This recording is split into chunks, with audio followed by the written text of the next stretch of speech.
All right, so this is the Rust-Oleum LeakSeal, not the FlexSeal.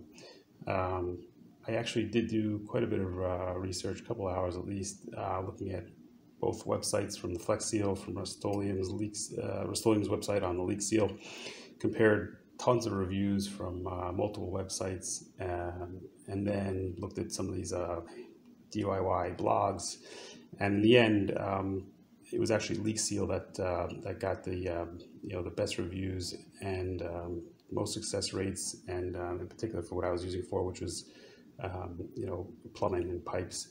And there are a few leak seals out there. One is made for automobiles, which the best that I could tell is actually almost the same as the regular normal leak seal in terms of temperatures and PSI ratings. That's the pressure that it can withstand. This is insulated up to 8,000 volts. It's a multi-purpose self-fusing tape, and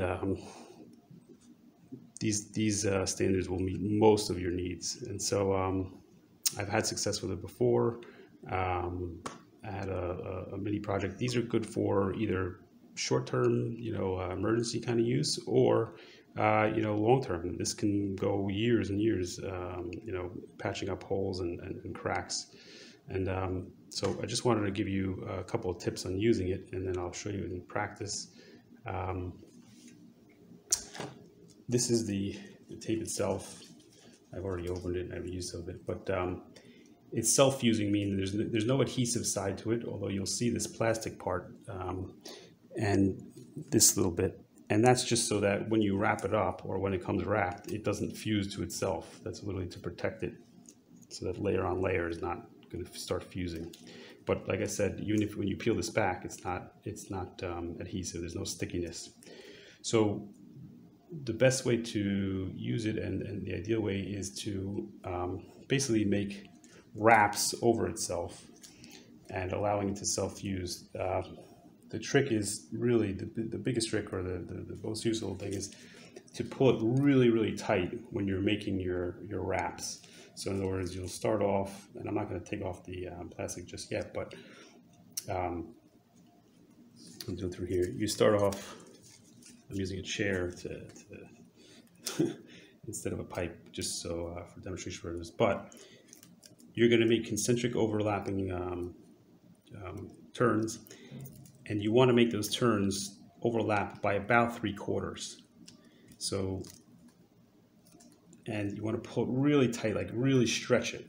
I mean, tight, and you're going to make tight turns over one another by about 3/4.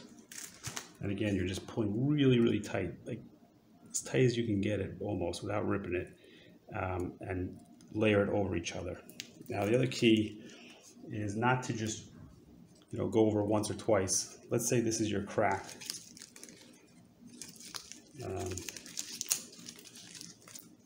This symbolizes your crack, this white bit right here. You want to use this self-fusing tape about 2 to 3 inches in front and 2 to 3 inches behind. So you'll start at one end, you'll start making really, really tight wraps. You'll go over your crack. You can even do that, a few times just to get it really tight, and then extend it out to here, another 2 to 3 inches if you can. If you can't, and in my case, I'm going to show you, I could only go about yay far.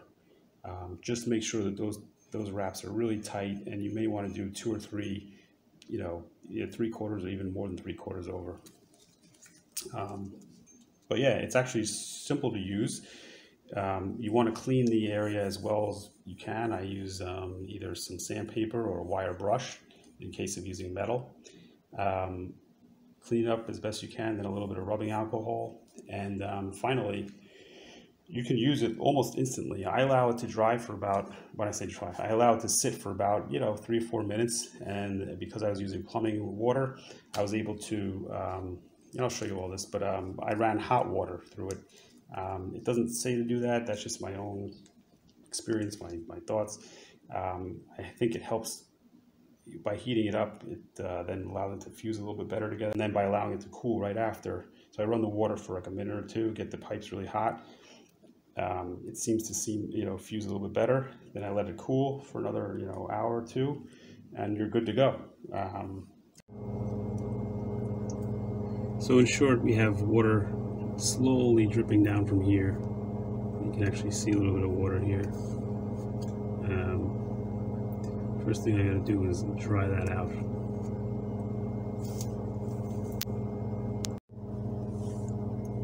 So I actually dried it, and I took the liberty of cleaning it up a bit since it's leaking from down here. There's a bit of corrosion. This is a wire brush, so I clean that out. Then I use some rubbing alcohol just to clean it, make sure it's a clear contact surface. So this is self-fusing tape. It's not adhesive. There's no sticky part or anything like that. The key to using this is really to stretch it really tight when you're applying it, and as you make your concentric circles, and you want to overlap by about 1/2 to 3/4 of the tape on each turn, and I'll show you that in a second. It's almost like an instant fix for that matter, which is great. It helps to keep the plastic side on the out, so when you're wrapping. So I'm going to start from up here as high as I can go and really pull this taut like that.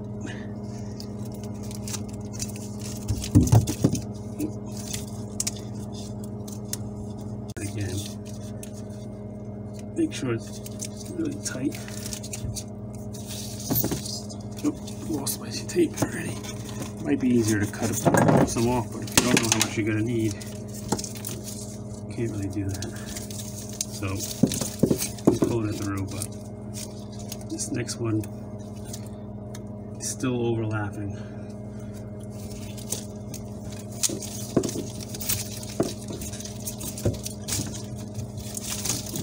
What's the last one?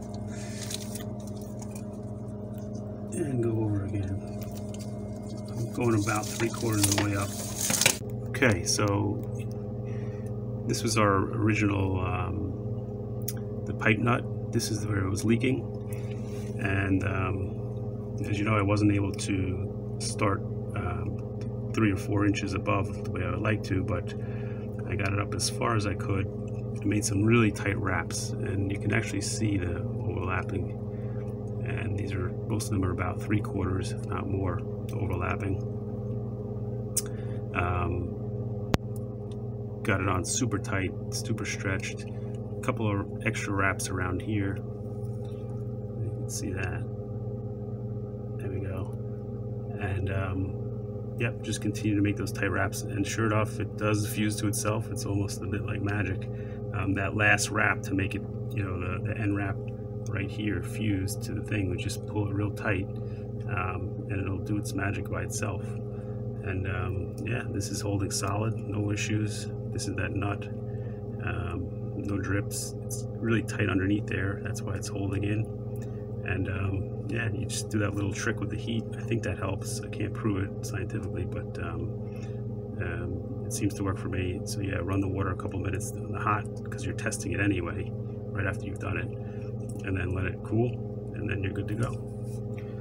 If you guys have any questions or comments, please drop them below. If you've used both LeakSeal and LeakSeal and you prefer one over the other, I'm curious, drop those below as well. And yeah, any questions, I'll get back to you as soon as possible. Thank you guys for watching. Bye.